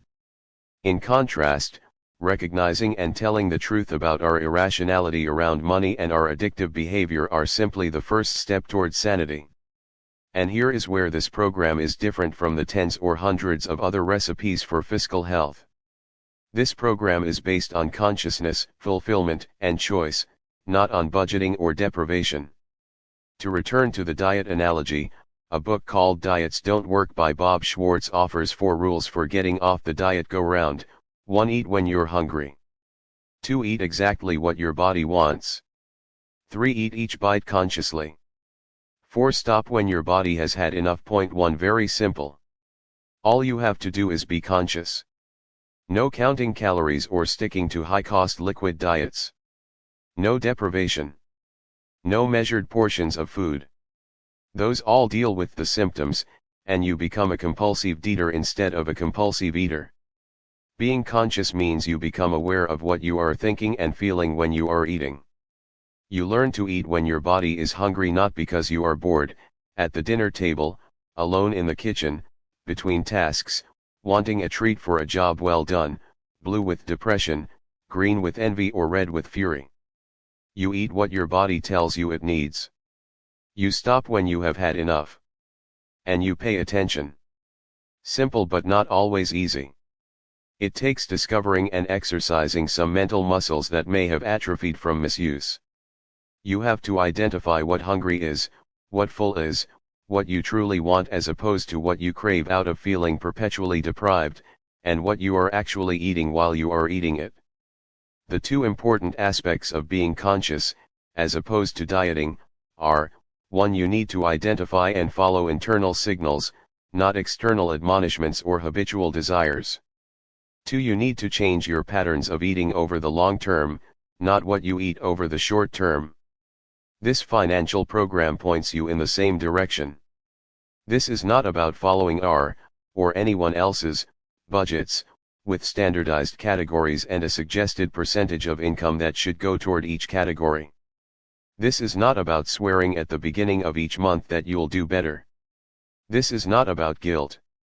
It's about identifying, for yourself, what you need as opposed to what you want, what purchases or types of purchases actually bring you fulfillment, what represents enough to you and what you actually spend money on. This program is based on your reality, not a set of external norms. Consequently, the success of this program rests on your honesty and integrity. Step 3 is where you begin to exercise these muscles. If you're out of shape, you may feel some pain, but in reality there is nothing painful about doing this step. In fact, it's fun. No shame, no blame. Remember the mantra, no shame, no blame. What you are confronting is just the truth about the choices you've been making in your life. No shame, no blame. How fortunate to be able to do this yourself, instead of being audited by the IRS. How lucky you are to be doing this now and not in your last hours on earth. No shame, no blame. Remember to use the mantra at those moments when you want to hide under the bed, go on a spending spree till you've forgotten what was bothering you or decide that this program doesn't work and give up. No shame, no blame. Anita C. needed something like that mantra to help her survey her closet with this new spotlight of consciousness. No doubt about what her addiction was: clothes and costume jewelry. She had been a shopaholic. Anytime she was out in her car, she had a compulsion to stop at the mall just to see what was on sale. Somehow this ritual of shopping and spending helped her feel okay about herself. But there it all was, the result of years of addiction sitting in her closet. It would be nice if she had had a conversion experience right then, but she didn't. She continued to shop until the balance tipped, and it no longer felt good to her to have so much and not wear it. As an interim measure, she justified her excess by giving it away as presents. It was fun to place things she'd never worn with just the right friend or relative. Slowly the desire to shop weakened. Then one day she found herself at one of her favorite department stores, surveying the new colors in sweaters. Consciousness struck. Is this going to be what I do with my life? Is this what it's all going to be about? What am I doing? I have enough already. She left the store empty-handed, puzzled by what that revelation was really about. Sometime after that experience, Anita discovered that she had lost her desire to shop. If Anita had been working with the standard budget and spending plan strategy, she might not have recognized her shopping as an addiction. She would have remained a social shopper, like the many social drinkers who deny that they are alcoholics. By steadily applying consciousness and compassion to her shopping habit, she was able, eventually, to have the profound insight that she already had enough. She is now so allergic to shopping that she's lost a few old friends whose central social ritual is browsing through the mall. But she's gained a lot more. So, having set the context, let's get on with Step 3, creating your monthly tabulation. Step 3, monthly tabulation. After a month of keeping track of your money, Step 2, you will have a wealth of specific information on the flow of money in your life down to the penny. In this step you will establish spending categories that reflect the uniqueness of your life, as opposed to the oversimplified budget book categories like food, shelter, clothing, transportation, and health. While you still might choose to have such basic categories, within each major category you will find and separate out numerous important subcategories that will give you a vastly more accurate picture of your spending. The fun and challenge of this step will come in discovering your own unique spending categories and subcategories. These subcategories will be like a dictionary of your unique spending habits.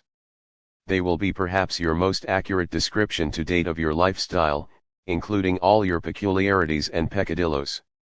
This detailed portrait of your life is your true bottom line. Forget the mythology of your life. Forget the story you tell yourself and others. Forget your resume and the list of associations you belong to. When you do Step 3, you will have a clear, tangible mirror of your actual life, your income and expenses over time. In this mirror you will see exactly what you are getting for the time you invest in making money. Establishing categories. In establishing your categories you will want to be accurate and precise, without becoming overly fussy. Food. Unless you are very different from other humans, you will have a broad category called food. As you look at your food expenses for the month, however, you may observe that there are actually several different types of food buying that you can usefully track. There is the food you eat at home with your family. There is also the food you eat at home when you are entertaining. So you might have two categories: at home, family, and at home, entertaining. But don't get fanatic. Don't hover over your dinner guests, recording in your little notebook how much and what they eat. Would you like seconds, Mr. Snodgrass, could take on a whole new meaning. It is sufficient to estimate, within the exact total of your grocery bill, what proportion went to guests. For example, if 4 guests are invited and you normally shop for just the 2 of you, approximately 2/3 of that grocery bill should be attributed to at home, entertaining. The totals are accurate to the penny, but the breakouts from the totals are estimates. You might also want to see what snacking is costing you. What do those coffee breaks actually cost a month? What about TV food, the chips and popcorn and candies and soft drinks that so often go hand in hand, or hand in mouth, With TV watching. Are you spending extra on groceries for the finest organic food and then undermining your scruples with junk food between meals? Another subcategory that might be instructive is lunches at work, whether they are power lunches with clients or just a daily pastrami on rye from the corner deli. All such spending patterns will show up if you establish categories that reflect your actual behavior rather than just writing everything in the budget book column called food. This precision is not for the purpose of a more exact confession to your financial advisor. It's so that when you throw your hands up in disgust, crying, "Where does it all go? I hardly buy anything." Dieter's translation, "How can I have gained 5 pounds? I eat like a bird," you can answer yourself in a firm and steady tone, "It goes to the candy machine on the third floor of my office building." Clothing. When it comes to clothing, you may find that you aren't getting enough information about your unique spending patterns by simply having one category called clothing. You may need to distinguish between utility and vanity, the need never to appear in the office in the same outfit twice in a row, for example, or one-upmanship in elegant attire at social gatherings. In other words, be specific. Make appropriate distinctions. To get an accurate map of your spending patterns, you may need several subcategories. There is the clothing you wear in your everyday home life, the clothing you believe is appropriate attire for the workplace, and whatever specialized apparel you think you need for recreational activities. One doctor, who followed this program to get a handle on where a consistently unaccounted for 20% of his income disappeared, discovered that he had a real penchant for buying shoes. He had golf shoes, tennis shoes, running shoes, boating shoes, walking shoes, hiking shoes, and climbing shoes, as well as cross-country ski shoes, downhill ski boots, and after-ski boots. Just having a category for shoes helped him find some of that missing income and face the fact that he rarely wore anything but comfortable around-the-house shoes. He wasn't alone in his shoe fetish. As of 2007, the U.S. footwear industry exceeded $44 billion in sales. A nationwide survey of American women conducted that same year by Consumer Reports National Research Center revealed that the average woman owns 19 pairs of shoes, only 4 of which she wears regularly. This isn't just accounting, this is a process of self-discovery. It may even be the only process of self-discovery that promises to leave you in better shape financially than when you embarked on it. What are some other ways of categorizing clothing? It could be a means of self-expression or a cover for self-rejection, as an attempt to make up for a poor self-image or to sell yourself. Then there is the endless advice in women's magazines on how to dress to get a job, one wardrobe, or get a man, yet another wardrobe. Clothing is also used as a tranquilizer or stimulant. "I'm so depressed, I think I'll go cheer myself up by buying a new outfit." A friend of ours calls it retail therapy. Transportation. By using appropriate subcategories for transportation, you may gain insights that save you hundreds of dollars a year. Doing your tallies is a great opportunity to reflect on why you own a car at all instead of relying on public transportation. Convenience, status, necessity, fitting in, a sense of freedom. It is also a good time to review your insurance. What portion of your insurance is necessary and how much is habit, convention, and buying into your agent's scare tactics? And what category would your second car go under, transportation, hobby, or ostentation? What about your motorhome? Is it transportation, housing, or a dead loss because it sits in the driveway 51 weeks a year?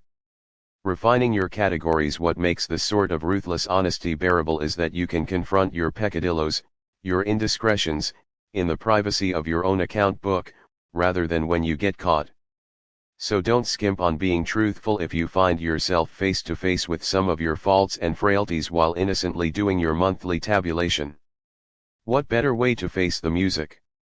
If you remember that doing this exercise will lead not to the punishment of a budget but rather to the freedom of self-acceptance, you will press on regardless. For example, into what category do you put the part of the food money that you use to play the horses or buy lottery tickets? Yet another moment of truth may come as you vacillate over where to record liquor. Is it food? Is it entertainment? Or is it a drug? It is also important to distinguish between job-related expenses and other expenses. For example, under transportation you would list separately the cost of commuting and other work-related transportation expenses, non-reimbursed. If the same vehicle is used for both commuting and pleasure, then split costs according to mileage in each category. Similarly, if you use your telephone for work-related as well as personal calls, those costs should be listed separately. Within your medical category you may find several subcategories: sickness, wellness, i.e., what you purchase to keep yourself vital and alive, like vitamins, membership in a health club, annual checkup, sickness care insurance, they don't pay when you're healthy or even to keep you healthy, prescription drugs, non-prescription drugs, etc. You can see why this process has allowed people to transform more than just their relationship with money. A further refinement will come as you decide how you want to account for large, unusual expenses like annual insurance premiums, capital expenses like a new refrigerator, the money you put into IRAs, or a balloon payment on your house.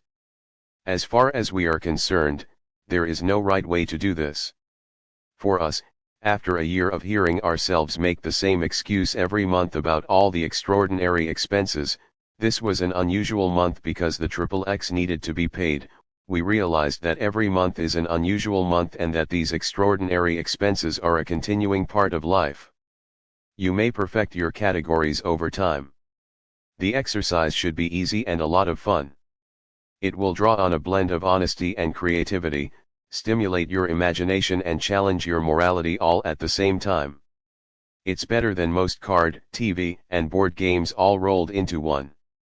Remember, you are also recording all the money that flows into your life as well and may want to establish subcategories for income also. It is important to distinguish between wages/salaries/tips and interest/dividend income. Where will you record the dimes you find on the sidewalk, the quarters you retrieve from vending machines, and your gambling winnings? If you are a freelancer, you will need to decide how and when to record irregular payment for your work. After you have examined the month's itemized entries in your daily money log and created categories that accurately depict your spending patterns, devise a form of recording expenses under each category in a way that works for you. Figure 3:1 will give you an idea of how such a tabulation might be set up. You will notice that there are 4 blank lines at the bottom of the tabulation. We will talk later about what these boxes are for, but for now just draw them in.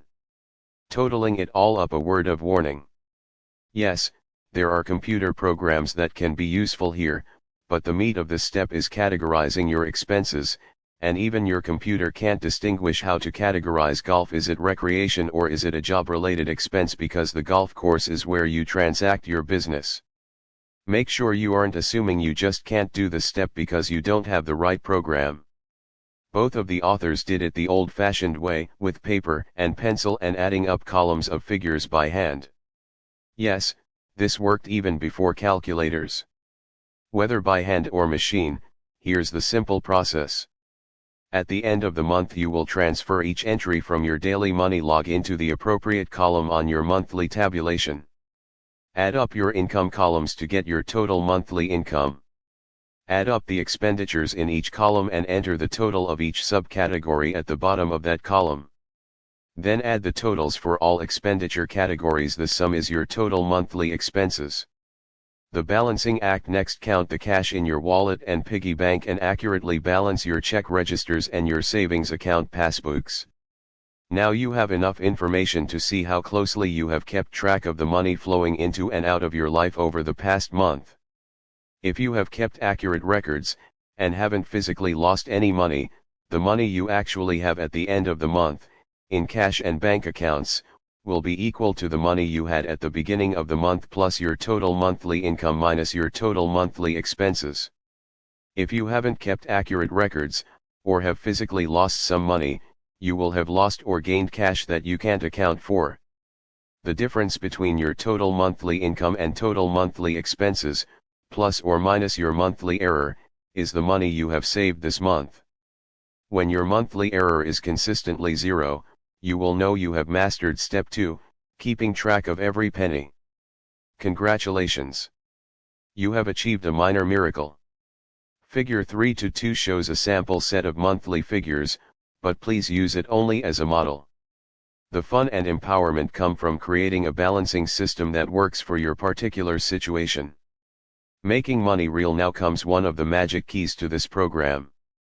What you have in front of you, as accurate and balanced as it may be, does not yet have the power to transform your relationship with money. It is simply the byproduct of a month of successfully tracking little pieces of paper and bits of metal. You may have had emotional reactions to this accounting, but they will be forgotten as soon as you embark on your next trip to the Gazing Spin store. The fact that you may spend, let's say, 84 pieces of paper, dollars, on magazines a month does not have any direct relevance to your experience of life. However, remembering that money is something you trade your life energy for, you can now translate that $84 into something that is real for you, your life energy. Use the following formula: Figure 3-1 sample monthly tabulation form with income and expenses. Figure 3-2 sample end of month balancing. In Chapter 2 we did a sample calculation that showed how a theoretical $17 an hour salary could end up being, in reality, $6 an hour. Obviously your real hourly wage will end up being a different figure, but for the sake of this example, let's use $6 an hour. So, in the case of this magazine habit, you can divide that $84 by your real hourly wage, $6, and find out that you spent 14 hours of your life for this particular pleasure. Now you can measure your growing pile of all the wonderful, yet unread, magazines on your bedside table against something real: 14 unredeemable hours on your one-way journey from cradle to grave. Those magazines drain your energy 3 times over, once in earning the money to buy them, again in staying up late to read them, and finally in feeling guilty when you haven't finished them by the time the next issue arrives, to say nothing of having to store or dispose of them. Could those 14 hours have been better spent? Is it still true that you have no time to spend with your family? What does this do to habitual procrastination? You've been wanting to catch up on your sleep. Did you just find a way to do that? Or were those magazines worth every hour spent to acquire them? Did they give you 14 hours of pleasure, and then some? Don't answer these questions yet. Just notice that translating dollars into hours of your life reveals the real trade-offs you are making for your style of living. In Chapter 4 we'll analyze these findings further. Figure 3-3 sample monthly tabulation form with hours of life energy. Let's look at another example: your rent or mortgage payment. Let's say you pay $1,500 a month for the privilege of living in your house or apartment. To some of you that figure may seem outrageously high, to others outrageously low. Remember, we're not suggesting that this is an appropriate housing cost, just offering an example. Applying the awareness that your real hourly wage is $6, divide that $1,500 by 6. Here's reality. It costs you 250 hours a month to put this particular roof over your head. If you're putting in the standard 40 hours a week, you'll soon realize that your housing costs you more hours than you put in at your job. Every working hour is going to pay for a house that you get to enjoy perhaps 2 or 3 hours a day. Is it worth it? Notice that we're not talking about the housing market in your town or city. We're not talking about what everybody knows you can or should do about housing. We're simply noticing that it is costing you 250 hours a month to live where you do. Just awareness. No shame, no blame, and no excuses either. Now take the total of each column and convert the dollars spent in each subcategory into hours of life energy spent. You may round off to the nearest half hour. Your monthly tabulation form will now look something like the one in Figure 3-3. Some pictures worth 8,000 words. Let's look at some real-life examples of how some fears put this step to work for themselves. Take a look at how Rosemary I set up her categories in Figure 34. Don't you feel as if you know a little about her unique personality just from looking at her tabulation for January? She obviously puts a high value on beauty, since she has 2 categories that refer to it: beauty and aesthetics. She obviously takes care of her body and is willing to spend money on maintaining her health. It is telling that she has wellness categories like health products and health services, rather than sickness categories like drugs and doctors. The donations category says that she contributes to causes enough to have a separate category, rather than lumping donations under miscellaneous. The personal growth category is one you wouldn't find in a standard budget book. Figure 3 to 4 Rosemary's monthly tabulation with hours of life energy. The very process of creating this form provided Rosemary with valuable information about her priorities and gave her a tangible way to track how much of her life energy she was devoting to the things that mattered to her. The monthly ritual of filling in the numbers has the quality of an exciting game. How did she do in each category? Is it up or down from last month? How does it compare to last year's average for the same category? Are trends up or down? Now let's look at how one couple has gone about creating categories and a monthly tabulation form for tracking them. Lou B. and Steve B. live in rural Maine. Professionally they are at opposite ends of the spectrum. He drives a truck and she's an accountant. Personally, though, they are best buddies and are enjoying the awareness and communication that come from combining their incomes and expenses. When they computed their real hourly wage, they combined their totals to come out with a single figure for the two of them, $10.23 an hour. As you can see in figure 3 to 5, Lou's total adjusted hours were 77.5 and Steve's were 67.5, or 145 hours combined. Lou's total income was $1,080.31 and Steve's was $402.50, making a grand total of $1,482.81. Dividing combined income by combined hours is how they established that figure of $10.23 per hour, which meant that every dollar spent represented nearly 6 minutes of life energy. Now let's look at figure 3 to 6. Their tabulation for August. You'll notice that their incomes don't tally directly with their previous computation, which is understandable since both of them work variable hours according to the season and other factors. However, on average that figure of $10.23 an hour is still accurate. Now look at their categories. The number of subcategories under pets pegs them as animal lovers. And what does that other under pets mean? Stray cats? House guests? The cow when she isn't producing any milk?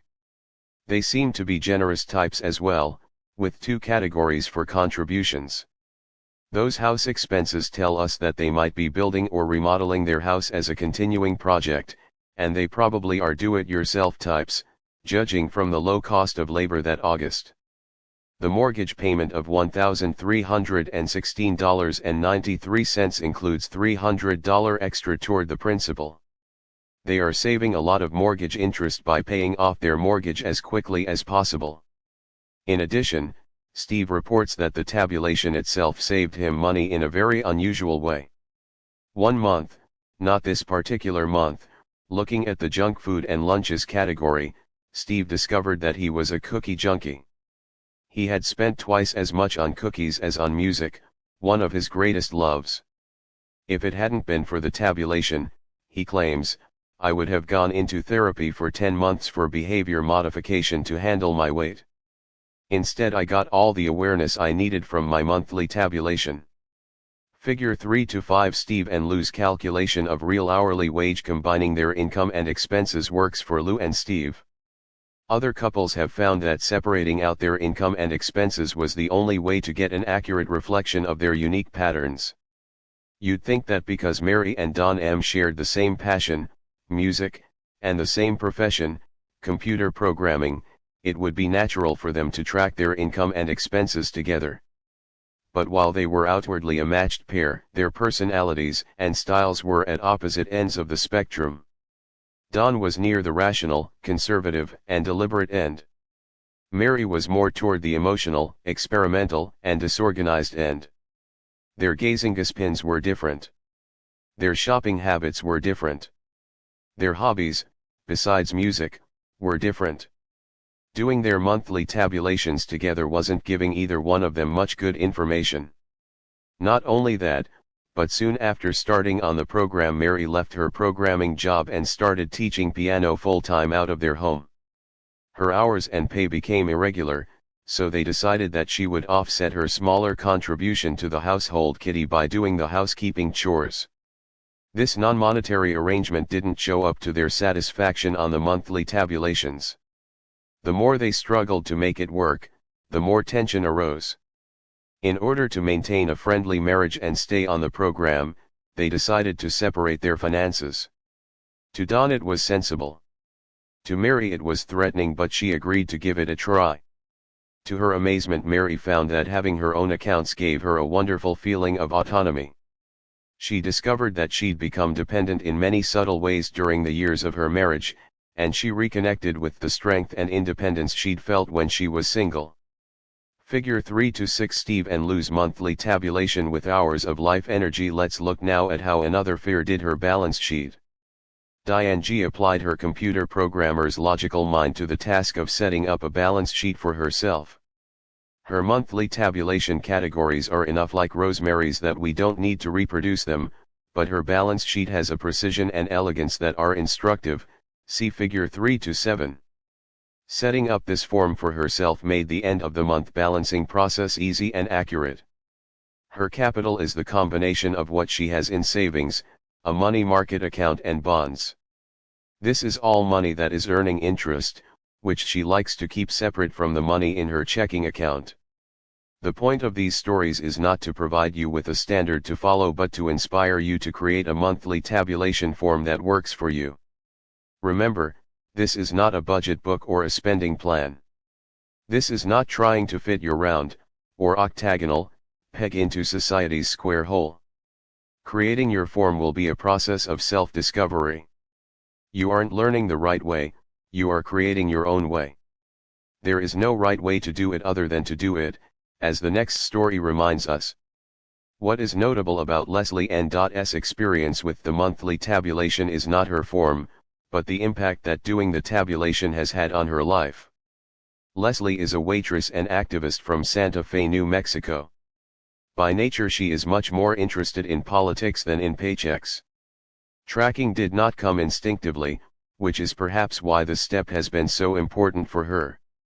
Before doing the FI program she was in debt and totally unconscious about money. Doing her tabulations has provided an anchor for her life. When she lets it slide, she finds herself slipping once again toward debt. The fact that she has her tabulation form set up so that she can record her expenses daily makes her that much more impeccable about writing everything down. This diligence has paid off. Over the course of about 5 years she has accumulated $30,000 in savings, and that is inviolate, even when she gets off track and finds herself tempted to splurge. Not only that, but it has transformed tax time from a nightmare to a dream.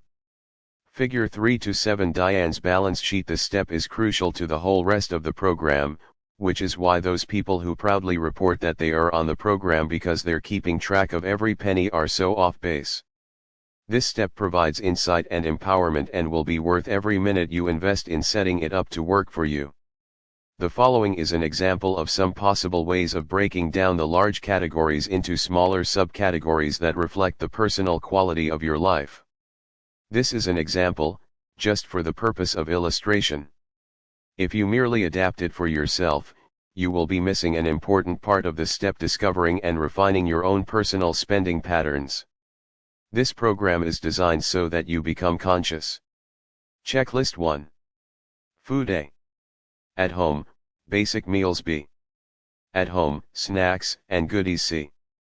At home, entertaining friends D. At work, basic meals E. At work, snacks and coffee breaks F. Outside, restaurants, for enjoyment G. Outside, fast food, convenience while shopping, etc. H. Health foods, special diet, current fad, etc.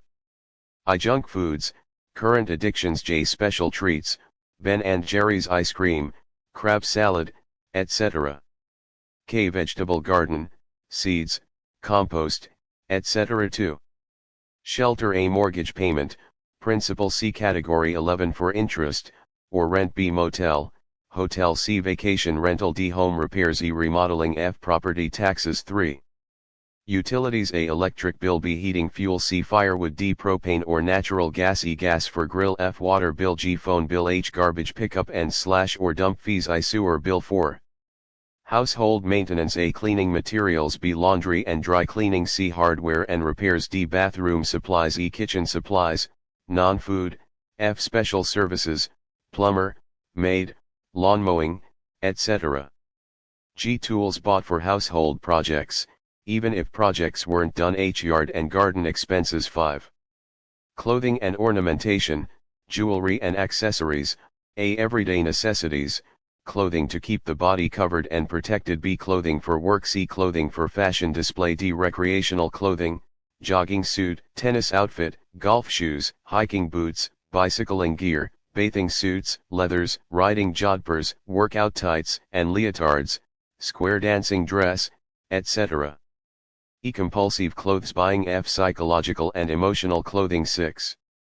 Transportation A commuting to and from work B automobile, gas C automobile, oil D automobile, regular maintenance E automobile, repairs F automobile, insurance, inspection, registration, driver's license G public transportation, local H airplane, train, long distance bus I car rental J bicycle repair and maintenance K car payments L tolls and parking fees 7. Communication A telephone, base rate, long distance charges, cost of cell phone, all divided into work-related and social, B postage, stationery, overnight mail, courier service C photocopies, printing D internet service 8. Health A doctor bills B dental bills C health insurance D. Other health practitioners, chiropractor, acupuncturist, etc. E prescription drugs F vitamins and supplements G medically recommended diets H gym or health club I orthotics, prosthetics, physical aids, eyeglasses, contacts, arch supports, braces J exercise equipment 9. Recreation and leisure time A alcohol, at home, at bar B tobacco C sporting events D plays, concerts, museums E movies at the theater F video equipment, TVs, cable subscription, DVD player, purchased and rented DVDs, TiVo G CDs, digital downloads H stereo equipment, MP3 players I weekends, vacation, resorts, retreats J educational workshops, classes, lectures K books, magazines, newspapers L hobbies, crafts, art supplies M toys N home computer equipment and supplies. Is this communication or work related? O sports and camping equipment P sports fees, lift tickets, skating rink admission, etc. 10 gifts and donations A personal gifts B church C charitable organizations, United Way, World Wildlife Fund Yes, track those one-click donations for all the worthy causes that arrive in your inbox etc.